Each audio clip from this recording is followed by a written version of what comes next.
मीठा दलिया। एक बहुत ही घना जंगल था। उस जंगल में एक पहाड़ी के ऊपर बनी गुफा में एक साधु तपस्या किया करते थे। उनकी तपस्या निरंतर चलती रहती।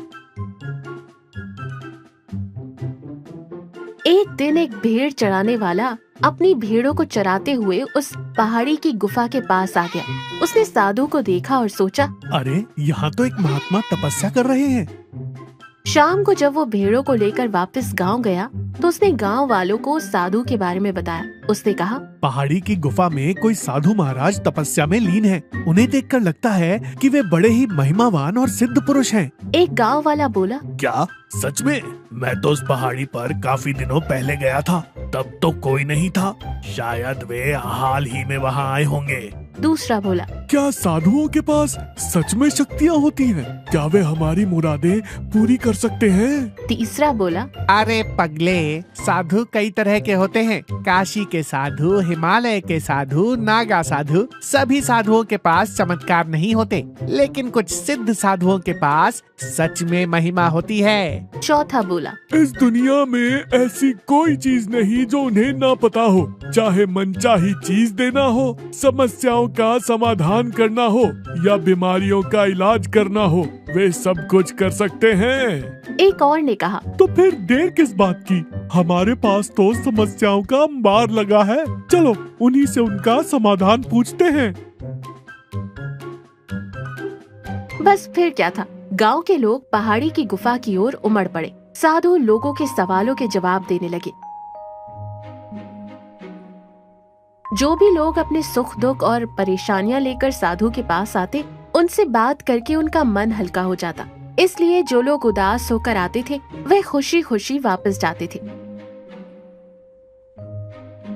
साधु किसी से कहते, बेटा, तुमने जो प्रश्न पूछा है उसी में तुम्हारा उत्तर छुपा है। अपनी समस्या को याद करो और जो तुमने मुझे बताया उसी में तुम्हें समाधान मिल जाएगा। थोड़ा शांत होकर सोचो।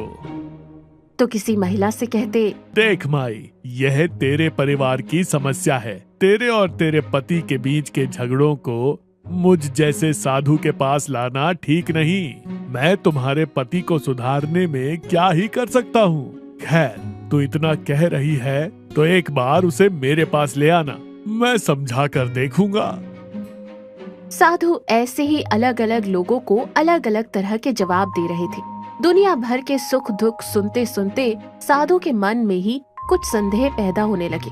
वो सोचने लगे, मैंने जो शास्त्र पढ़े हैं और जो सीखा है वो अलग है, और यह दुनियादारी बिल्कुल अलग। इनमें तो कोई तालमेल ही नहीं दिखता। धर्म का नाश हो रहा है और अधर्म जीत रहा है। भगवान, शैतान, स्वर्ग, नरक, यह सब मुझे अब बस कोरी बातें लग रही हैं। इसलिए मुझे खुद लोगों के बीच जाकर दुनिया की सच्चाई जाननी होगी, तभी मेरे मन को शांति मिलेगी। ये सोचकर वे तुरंत गुफा छोड़कर बाहर आ गए।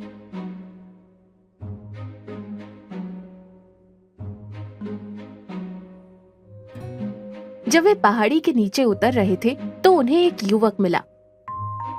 दोनों ने एक दूसरे का हालचाल पूछा और एक दूसरे के प्रति अच्छी राय कायम हो गई। फिर दोनों एक साथ यात्रा पर निकल पड़े। चलते चलते वे एक जगह पहुँचे जहाँ एक बहुत बड़ा और भव्य मकान था। उसके सामने नौकर खड़े थे। उन्होंने दोनों का बड़े आदर सत्कार से स्वागत किया और अंदर ले गए। एक नौकर ने कहा, आइए आइए, पधारिए महाराज, हमारे मालिक आप ही की राह देख रहे थे। जैसे ही वो दोनों अंदर गए, एक धनवान सेठ और उसकी पत्नी ने उन्हें प्रणाम किया। इसके बाद उन्होंने दोनों के लिए शानदार भोजन का प्रबंध किया। सेठ ने एक सोने के कटोरे में खीर यानी मीठा दलिया परोस दिया और उस युवक को दिया।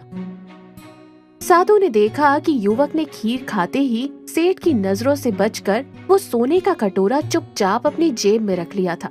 साधु सब देख रहे थे पर चुप थे। रात को सोने के लिए उन्हें कमरा भी दिया गया। दोनों ने वहाँ विश्राम किया और सुबह होते ही मेजबान से विदा लेकर निकल पड़े। उनके जाने की थोड़ी देर बाद ही सेठ के घर में कोहराम मच गया। सोने का कटोरा कहीं नहीं मिल रहा था। सेठ और नौकर घबराकर उसे ढूंढने लगे।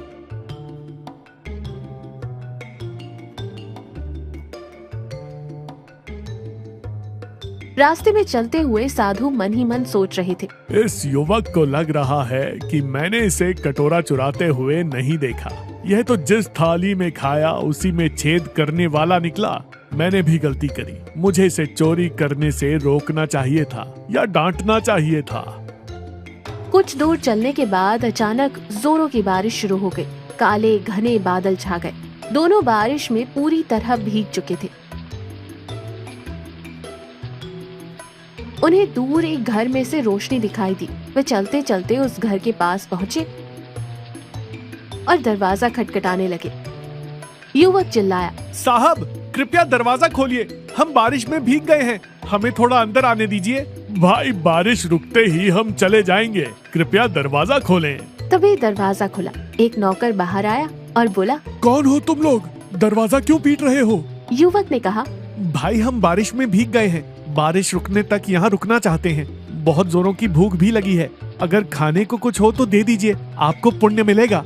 नौकर बोला, तुम लोग कौन हो पता नहीं, पर बड़ी अजीब बातें कर रहे हो। तुम्हें मेरे मालिक के बारे में नहीं पता। वह नंबर 1 का मक्खी चूस है। वह तो बिल्ली को भी भीख नहीं देता। अगर मैंने तुम्हें अंदर आने दिया तो वह मुझे ही धक्के मारकर निकाल देगा। मैं तुम्हारे लिए कुछ नहीं कर सकता, जाओ यहाँ से। वह दरवाजा बंद करने ही वाला था कि साधु ने कहा, देखने में तो तुम बहुत भले इंसान लगते हो, थोड़ी दया करो भाई। वो नौकर सच में बहुत नेक दिल था। साधु की बातों से उसका दिल पसीज गया। उसने कहा, ठीक है मेरे साथ आओ। और वो उन्हें अपने मालिक के पास ले गया। नौकर ने मालिक से कहा, मालिक ये बेचारे मुसाफिर बारिश में भीग गए हैं और सिर छिपाने के लिए हमारे घर आए हैं। अगर आपकी आज्ञा हो तो बारिश रुकने तक ये यहीं रुक जाएंगे। कंजूस मालिक ये सब देखकर गुस्से से लाल हो गया।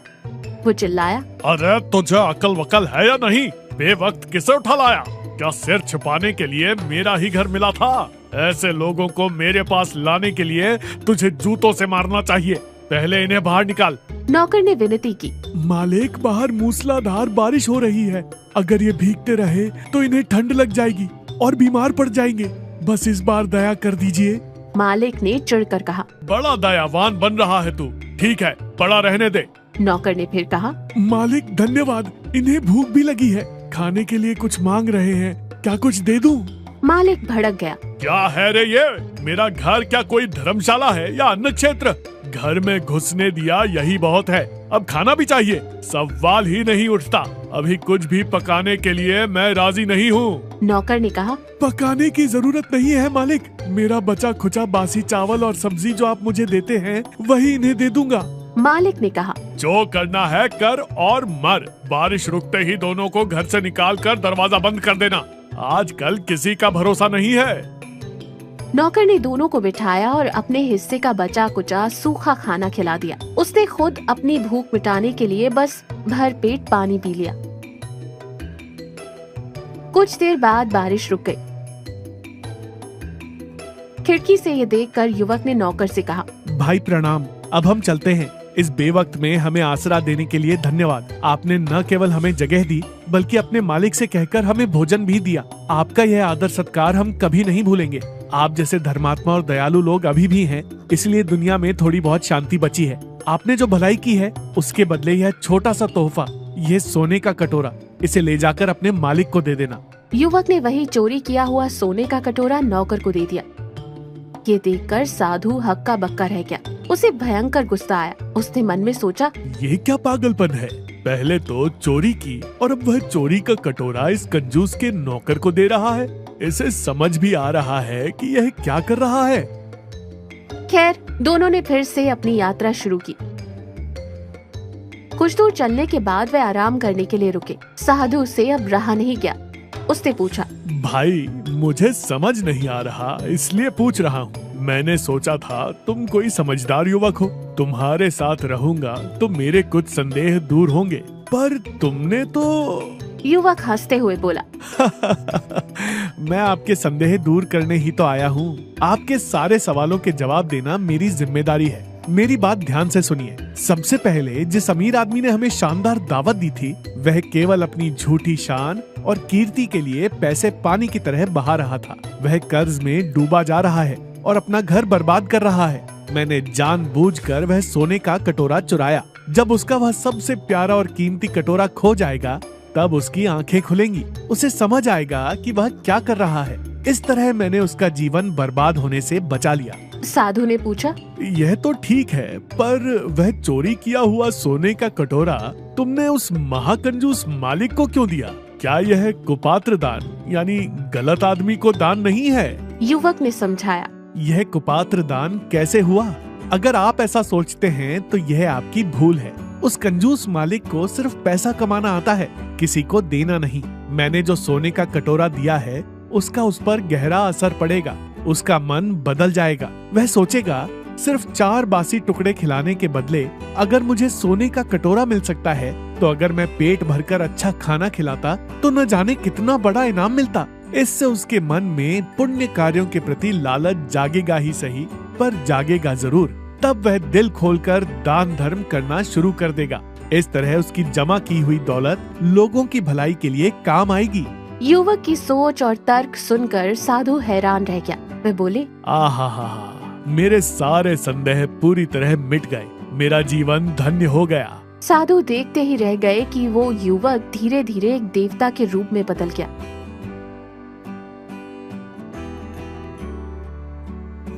साधु ने आश्चर्यचकित होकर उस देव पुरुष को प्रणाम किया। भगवान ने उसे आशीर्वाद दिया और अंतर्ध्यान हो गए। साधु बेहद खुशी और उत्साह के साथ अपनी गुफा की ओर लौट गए।